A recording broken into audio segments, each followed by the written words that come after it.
सेनको gold ने एक ऐलान किया है, एक्सचेंज को उन्होंने भेजा है कि अब वो एक नए तरीके नए मतलब थोड़ा सा डाइवर्सिफाई करना चाहते हैं बिजनेस को।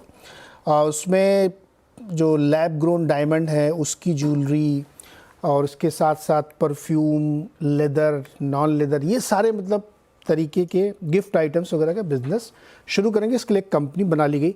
ऑलरेडी शायद ये माल बिकता होगा, लेकिन अब एक प्रॉपर कंपनी बन चुकी है अलग से। तो बातचीत करेंगे सेनको गोल्ड के एमडी एंड सीईओ शुभंकर से। शुभंकर जी, बहुत बहुत स्वागत है। ये थोड़ा मोड़ा तो पहले बिकता था, अभी एकदम सेपरेट आपने कंपनी बनाई, इरादा क्या, पहले तो समझाइए क्या इरादा इस सब के पीछे? नहीं, देखिए, ये जो एक new age lifestyle luxury product जो सारे हैं, lab grown diamond jewellery, leather, perfumes, आज अगर आप कोई भी इंटरनेशनल ब्रांड्स को देखें तो आप देखेंगे कि किस हिसाब से वो ब्रांडिंग करके, वो एस्पिरेशन बिल्ड करके, हम लोग का जो टारगेट है कि middle upper middle class Indian consumer जो अभी ग्लोबली एक्सपोज हो रहे हैं, उनको सोचते हुए हम लोग एक नए तरीके से ब्रांड बनाए जो 100% सब्सिडरी ऑफ द ब्रांड हो जाए।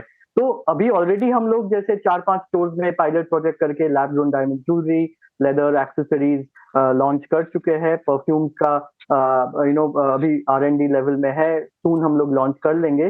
तो वो एक अलग कंपनी रहेंगे, तो वो अलग कंपनी के P&L और कैपेक्स और पूरा बजट प्लान करके हम लोग अलग से उस बिजनेस को ड्राइव करते रहेंगे, वाइल द मेन बिजनेस जैसा है वो तो चलता ही रहेगा। तो इस हिसाब से हम लोग जो ऑलरेडी कर चुके थे, अभी और स्ट्रक्चर के साथ और फोकस के साथ इस बिजनेस को एक अलग कंपनी करके आगे बढ़ाएंगे। यही हम लोग का सोच है। तो मतलब ये माना जाए कि सेनको गोल्ड अब एक लाइफस्टाइल कंपनी बनने की ओर है। देखिए, ज्वेलरी एक कल्चरली कंज्यूमर्स के लिए इज व्हाट ज्वेलरी का आपका रोल क्या होता है? रोल होते हैं दो रोल। एक है इन्वेस्टमेंट, कि आप आपका सेविंग्स को लेके एक अच्छा प्रोडक्ट खरीदो जो आपका घर के लिए, जरूरत के लिए काम पे भी आएगा और लेगेसी और जनरेशन आफ्टर जनरेशन आपके साथ रहेगा। और जो second part of the jewellery जो है वो है अडॉर्नमेंट, सुंदर दिखने के लिए, ट्रेंडी फैशनेबल रहने के लिए। ये जो वर्किंग वुमेन ज्वेलरी है, डेली वेयर की ज्वेलरी है, ये सारा चीज फैशन के रिलेटेड हो जाता है। वाइल द वेडिंग ज्वेलरी होता है या जो इन्वेस्टमेंट ओरिएंटेड ज्वेलरी होता है वो लॉन्ग टर्म के लिए। तो ऑलरेडी आप देखो, यंग जनरेशन, यंग इंडिया, ये तो हम लोग सब ज्वेलर्स कर ही रहे हैं। तो ये जो लाइफस्टाइल फैशन, ये सुनने में अच्छा लगता है, वो अलग चीज है, बट ज्वेलरी को भी तो कंज्यूमर को सोचना पड़ेगा कि this is also trending, this is also fashionable, this is also style. तो उस हिसाब से ये जो कंपनी का नाम है सेनेस फैशन, तो इस हिसाब से हम लोग कर रहे हैं। तो शुभंकर, ये जो नया वाला बिजनेस है ना, जिसमें लेदर वगैरह, ये सब गिफ्ट आइटम, परफ्यूम वगैरह, ये एकदम हाई एंड लग्जरी होगा या प्रीमियम ब्रांड? प्रीमियम ये प्रीमियम ब्रांड होगा। इसका फीलिंग जो है वो तो लग्जरी होना है। आज आप देखो कि ये जो सारे प्रोडक्ट्स है, ये सारे प्रोडक्ट्स में तो कस्टमर्स खुद को पैम्परिंग के लिए, एक फील गुड फैक्टर के लिए, उसके लिए ये प्रोडक्ट खरीदते हैं। तो इसके लिए ये तो एक लग्जरियस टच एंड फील रहेगा, बट ये एक प्रीमियम एक एक्सपीरियंस के साथ और प्रीमियम ब्रांडिंग के साथ इसको मतलब आप ये कह रहे हैं कि फील लग्जरी होगा लेकिन प्राइसिंग प्रीमियम होगी। करेक्ट, है ना? Okay okay. शुभंकर जी, कितना पैसा इस पे खर्च करेंगे इस नए काम में, और कितने स्टोर खोलेंगे इसके, ये सब तो बताइए जरा। देखिए, इस साल में हम लोग का बजटिंग में 40 से 50 करोड़ का investment in terms of product और कैपेक्स है। और हर एक साल हम लोग ये 50 करोड़ का बेस रखते हुए जैसे जैसे स्टोर ओपनिंग का प्लानिंग रहेगा, ये सारे स्टोर्स का साइजेस तो उतने बड़े रहेंगे नहीं, तो 20, 25, 30 करोड़ का एडिशनल इन्वेस्टमेंट करते जाएंगे। तो जैसे जैसे अपॉर्चुनिटी बढ़ता जाएगा, हम लोग ट्रैक्शन जैसे देखते जाएंगे, उस हिसाब से प्लान को अप डाउन करेंगे। बट एक सोच है कि ये एक सस्टेनेबल, प्रॉफिटेबल ऑर्गेनाइजेशन की तरह होना चाहिए। हाँ, ये कैटेगरीज जो है, ये प्रोडक्ट जो है, ये नए हैं, कंज्यूमर्स के लिए में भी नए नहीं है, मगर इसको बिल्डअप करने के लिए एक middle upper middle class consumer को एडुकेट करके इसको अच्छे तरीके से लेके जाना है। तो प्रॉफिट, सस्टेनेबिलिटी रहेगा। बट इस साल का 50 करोड़, बाकी फ्यूचर में 25-30 करोड़ का मिनिमम इन्वेस्टमेंट कर करके आगे बढ़ते जाए। तो ये जो आपके करंट स्टोर है, उसी का एक पार्ट हो जाएगा कि उसी का एक साइड का हिस्सा इसके लिए होगा, या एकदम सेपरेट अलग दुकान खुलेगी इसकी? नहीं, अभी ऑलरेडी देखिए, इसमें हम लोग को strategically lab grown diamond jewellery का हम लोग का जो 4 स्टोर्स है, दे आर सेपरेटली अलग आइडेंटिटी और अलग स्टोर्स है।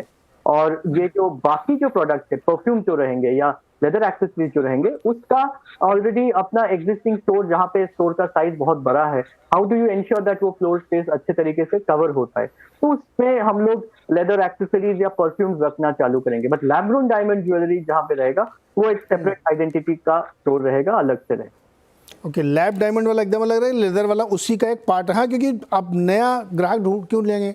जो आदमी उधर जेवर खरीदने आया वो इस साइड में एक बढ़िया लग्जरी परफ्यूम भी ले लेगा आपसे, सोने में सुगंध आ जाएगी, राइट।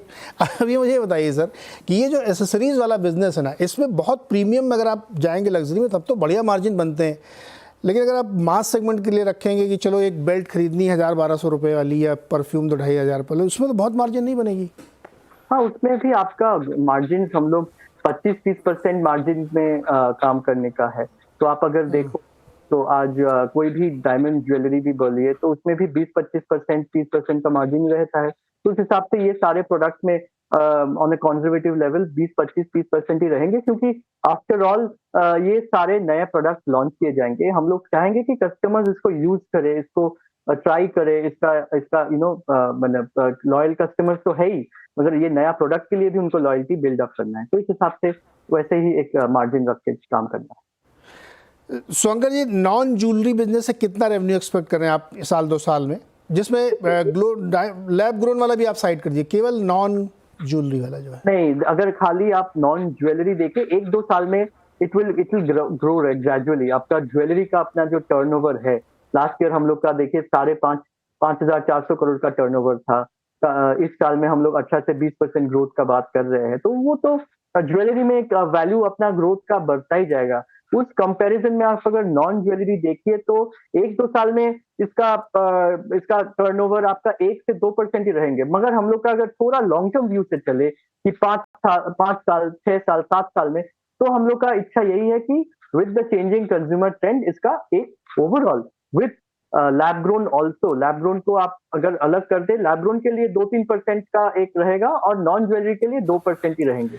आज के दिन भी हम लोग का सपोज सिल्वर और फैशन ज्वेलरी का एक ब्रांड है गॉसिप बोल के, उसका भी टर्नओवर टिकट साइजेस कितना रहेगा? 1,500, 2,000, इससे ज्यादा तो टिकट साइज नहीं रहेगा। तो इसका टर्नओवर में आपका कंट्रीब्यूशन में भी 1-2% ही रहेंगे, मगर मार्जिन में इसका कंट्रीब्यूशन में भी आपका 10-15% रहेगा। इस हिसाब से देखना। Okay, Shankar ji, last question, जो अब पुराने वाला मेन धंधे में आते हैं, कोर लोगों ने बुकिंग शुरू कर दी क्या? क्योंकि इस बार सारे फेस्टिवल अक्टूबर में पड़ जाएंगे। एकदम, तो इस बार पूरे अक्टूबर में फेस्टिवल है। अगर हम देखें कि आपका आफ्टर द ड्यूटी कट, जिस हिसाब से कंज्यूमर में इंटरेस्ट जो Q1 में उतना नहीं देखे थे, Q2 में वो इंटरेस्ट अच्छे खासे आ गए हैं।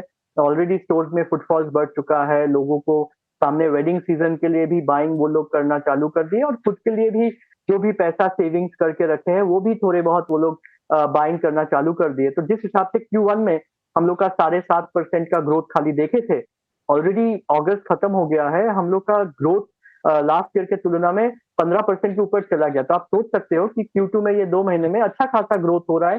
कंज्यूमर को लग रहा है कि प्राइस अच्छा है, इसको खरीदूं, फ्यूचर में प्राइस में भी बढ़ सकता है। तो उस हिसाब से फुटफॉल्स और ग्रोथ सेल्स का अच्छा रिस्पॉन्स आ रहा है। ओके, अच्छा, एक जाते थे लास्ट क्वेश्चन इस बार की, आपको लगता है कि इस बार सेल बहुत बढ़िया होगी? क्योंकि बहुत सारे मतलब इफ बट लगे हुए हैं फेस्टिवल सीजन को लेकर के, पिछले बार के रिकॉर्ड तोड़ देंगे। हाँ, इफ बट तो ज्यादा मतलब ओनली इफ बट है कि प्राइस स्टेबल रहना चाहिए।